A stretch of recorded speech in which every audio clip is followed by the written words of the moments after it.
Titanic کی مکمل داستان۔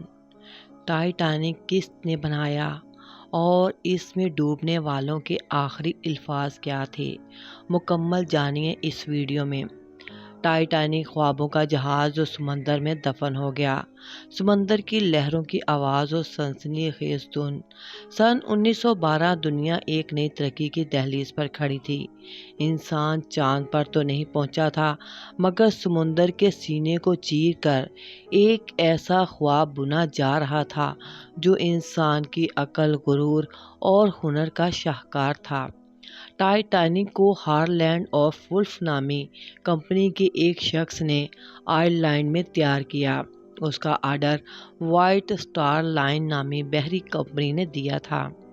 یہ جہاز 1909 میں بننا شروع ہوا اور 1912 میں مکمل ہوا۔ اس کو ناقابل غرق کہا گیا، یعنی جو کبھی ڈوب ہی نہیں سکتا۔ اور میرے اللہ کی شان کہ اس کے آگے غرور کا سر نیچا ہے۔ ٹائٹینک کی لمبائی 882 فٹ لمبی تھی، وزن 46,000 ٹن تھا۔ 9 منزلہ عمارت کے برابر مسافروں کی گنجائش۔ 2224 اس میں امیر طبقے کے لیے شاہانہ کمرے تیار کیے گئے تھے۔ سونے کے برتن، رقص کے ہال اور غریبوں کے لیے الگ حصے بنائے گئے تھے۔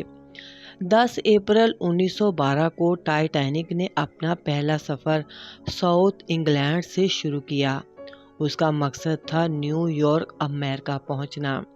جہاز پر دنیا کے امیر ترین لوگ سوار تھے، بزنس مین، اداکار، سیاستدان اور ان کے ساتھ ساتھ غریب مزدور بھی، جو نیا مستقبل تلاش کرنے جا رہے تھے۔ ان کی آنکھوں میں بہت سارے خواب تھے جو اپنے پورا کرنا چاہتے تھے۔ 14 اپریل 1912 کی رات سمندر پر سکون تھا، لیکن ٹھنڈک بڑھتی جا رہی تھی۔ کپتان کو خبردار کیا گیا تھا کہ آگے آئس برگ یعنی برفانی تودے ہیں، مگر وہ پیغامات نظر انداز کر دیے گئے۔ ڈوبنے سے پہلے کچھ واقعات جو وہاں پر رونما ہوئے۔ ٹائٹینک کے ایک مسافر ایڈیتھ روس ایک مشہور امریکی فیشن جرنلسٹ تھیں۔ انہوں نے جہاز پر سوار ہونے سے پہلے اپنے ایک دوست کو خط میں لکھا، مجھے عجیب سا ڈر ہے، جیسے کچھ ہونے والا ہو۔ میں خود کو محفوظ محسوس نہیں کر رہی۔ ان کے ساتھ ایک چھوٹا موسیقی بجانے والا کھلونا سور بھی تھا، جسے وہ بہت پسند کرتی تھی۔ جب جہاز ڈوبا اور لوگ لائف بوٹس میں جا رہے تھے تو ایڈتھ نے عملے سے درخواست کی کہ اگر میں اپنی موسیقی والا سور ساتھ لے جا سکتی ہوں تو میں کشتی میں بیٹھنے کے لیے تیار ہوں، کیونکہ وہ اس کے بغیر جانا نہیں چاہتی تھی۔ عملے نے اسے اجازت دے دی اور وہ بچ گئیں۔ بعد میں انہوں نے بتایا کہ وہ سور ان کے لیے خوش نصیبی کی علامت تھا، جس نے انہیں بچا لیا تھا اور اسی نے ان کی جان بچائی۔ جب ٹائٹینک ڈوب رہا تھا، اس وقت بھی جہاز کا بینڈ مسلسل موسیقی بجاتا جا رہا تھا تاکہ لوگ گھبراہٹ میں نہ آئیں۔ ان کا آخری گانا جو بینڈ میں بجایا جا رہا تھا وہ یہ تھا، اے میرے رب، اے میرے اللہ، میں تجھ سے قریب تر ہوتا جا رہا ہوں اور تیرے قریب تر آ رہا ہوں۔ ٹائٹینک کی لائٹیں جب بجھنے لگیں اور خوف منجمد بحرہ اوقیانوس کی طرف چاروں طرف پھیل گیا تو ایک عورت نے ڈر کے آگے ہار نہیں مانی۔ اس کا نام مارگریٹ مولی تھا اور وہ محض ایک مسافر نہیں تھی، وہ قدرت کا ایک طاقتور مظہر تھی۔ غربت میں جنم لینے والی مولی نے محنت اور دریا دلی سے خود کو سنوارا تھا۔ اگرچہ وہ اور اس کے شوہر نے دولت مند زندگی گزاری تھی، لیکن وہ اپنی اصل کو کبھی نہیں بھولتی تھی۔ اس نے بھوکے کان کنوں کو کھانا کھلایا، لڑکیوں کی تعلیم کے لیے فنڈز جمع کیے اور ان مقاصد کے لیے لڑی جنہیں دوسروں نے نظر انداز کر دیا تھا۔ اپریل 1912 میں وہ اپنے بیمار بھانجے سے ملنے ٹائٹینک پر سوار ہوئی تھیں۔ بے خبر کہ وہ صدی کے سب سے بدنام زمانہ سمندری حادثے کا سامنا کرنے والی ہیں، یہ تو انہیں بھی نہیں پتہ تھا، لیکن وہ بڑے جوش و خروش سے اس پر سفر کرنے کے لیے تیار ہو گئی تھیں۔ جب برفانی تودے سے ٹکرائیں تو وہ گھبرائی نہیں۔ لائف بوٹ نمبر 6 میں چڑھتے ہوئے اس نے چپو تھام لیے۔ جب خوف پھیلا اور ملاح ہمت ہارنے لگا، مولی نے کشتی کی بھاگ دوڑ سنبھال لی، دوسروں کو اکٹھا کیا اور ڈوبتی ہوئی جہاز کی مہلک کشی سے دور راستہ بنایا۔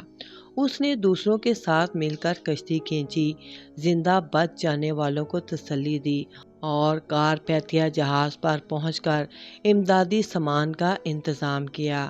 زخمیوں سے 3 زبانوں میں بات کی اور جن خاندانوں کا سب کچھ چھن گیا تھا ان کے لیے اس نے چندہ بھی جمع کیا۔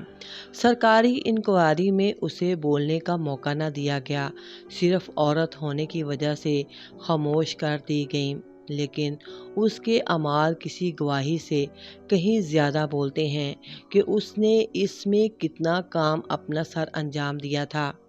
آج ہم اسے صرف مولی براؤن کے طور پر نہیں بلکہ ناقابل شکست ہمت کی علامت کے طور پر یاد کرتے ہیں، ایک ایسی عورت جو تاریک ترین لمحات میں بھی ڈٹ گئی اور چاہے کچھ بھی ہو ڈوبنے سے اس نے انکار کر دیا۔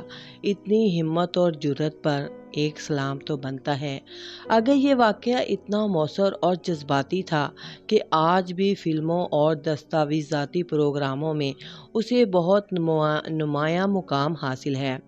رات 11:40 پر جہاز ایک برفانی تودے سے ٹکرا گیا۔ برف نے نیچے سے جہاز کے 6 حصے چیر ڈالے۔ کپتان نے حکم دیا کہ لائف بوٹس نیچے اتاری جائیں، مگر حیرت کی بات یہ تھی کہ لائف بوٹس صرف 1178 افراد کے لیے تھیں، جبکہ مسافروں کی تعداد اس سے دوگنی تھی۔ صرف امیر طبقے کو پہلے بچایا گیا، عورتوں اور بچوں کو ترجیح دی گئی۔ سینکڑوں لوگ ٹھنڈے پانی میں گر کر مر گئے کیونکہ پانی ہی اتنا ٹھنڈا تھا کہ وہ بچ نہ سکے۔ رات 2:20 پر 15 اپریل کو ٹائٹینک مکمل طور پر سمندر میں ڈوب گیا، کیونکہ اس کا غرور ہی اسے لے ڈوبا۔ ٹائٹینک کے ڈوبنے کے وقت کے آخری لمحات نہایت دل دہلا دینے والے تھے، اور ان میں کہی گئی باتیں انسانی جذبات، محبت، خوف اور ایمان کی بھرپور عکاسی کرتی ہیں۔ چونکہ اس وقت کوئی ریکارڈنگ کا نظام موجود نہ تھا، اس لیے جو آخری الفاظ محفوظ ہوئے وہ بچ جانے والے افراد کی گواہیوں سے معلوم ہوئے جو انہوں نے اپنے کانوں سے سنے۔ ہر چیز خدا کے ہاتھ میں ہے۔ کپتان ایڈورڈ اسمتھ کے بارے میں کہا جاتا ہے کہ وہ جہاز کے اندر آخری وقت تک موجود رہے۔ ایک مسافر کے مطابق وہ بار بار یہ الفاظ دہرا رہے تھے جو لوگوں نے اپنے کانوں سے سنے، یعنی برطانوی بنو لڑکو، برطانوی بنو، یعنی حوصلہ رکھو اور ڈٹے رہو، خدا حافظ میری جان۔ یہ الفاظ ایک شوہر کے تھے۔ بہت سے شوہروں نے اپنی بیویوں کو لائف بوٹس میں بٹھا کر خود ڈوبنے کا فیصلہ کیا۔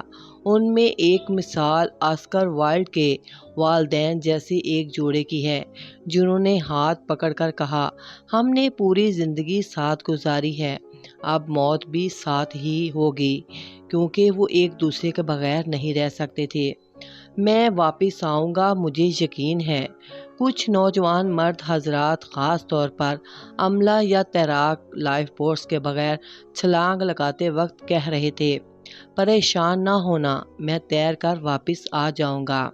لیکن سرد پانی نے ان کے خواب منجمد کر دیے اور زندگی نے ان کو مہلت ہی نہ دی اور وہ وہیں ڈوب کر مر گئے۔ قریب ہے کہ ہم سب خالق حقیقی سے جا ملیں۔ یہ الفاظ بھی سنے جا رہے تھے۔ جہاز کے موسیقاروں نے آخری لمحے تک ساز بجایا۔ جب لوگ لائف بوٹس میں سوار ہو رہے تھے، موسیقی بج رہی تھی۔ کچھ لوگ کہتے ہیں کہ آخری گیت یہ تھا، میرے خدا، ہم تیرے قریب تر آنے والے ہیں۔ موت ان کو اپنی آنکھوں کے سامنے اب نظر آ رہی تھی۔ میرے بچوں کو کہنا کہ میں ان سے بہت محبت کرتا ہوں۔ ایک باپ نے اپنی بیوی سے اپنے بچوں کی محبت کے بارے میں کہا۔ ایک ماں یا باپ کی آخری خواہش اکثر یہی تھی کہ ان کا پیغام بچوں تک پہنچے، جیسے میرے بچوں کو کہنا کہ میں نے انہیں بہت چاہا اپنی زندگی میں۔ کئی لوگ خاموشی سے دعائیں کر رہے تھے، قرآن پاک، بائبل یا مذہبی کلمات پڑھتے ہوئے اللہ سے یہی دعا کر رہے تھے کہ اے اللہ ہمیں بچا لے، کیونکہ انہیں اپنی موت سامنے نظر آ رہی تھی۔ ٹائٹینک میں موجود 2224 افراد سے صرف 705 کو بچا لیا گیا، باقی سب سمندر کی گہرائیوں میں دفن ہو گئے۔ یہ حادثہ انسانی غرور، طبقاتی فرق اور لاپرواہی کی ایک تلخ مثال بن گیا۔ 1985 میں سمندر کی تہہ سے ٹائٹینک کا ملبہ دریافت ہوا اور دنیا کو اس خواب کی باقیات نظر آئیں۔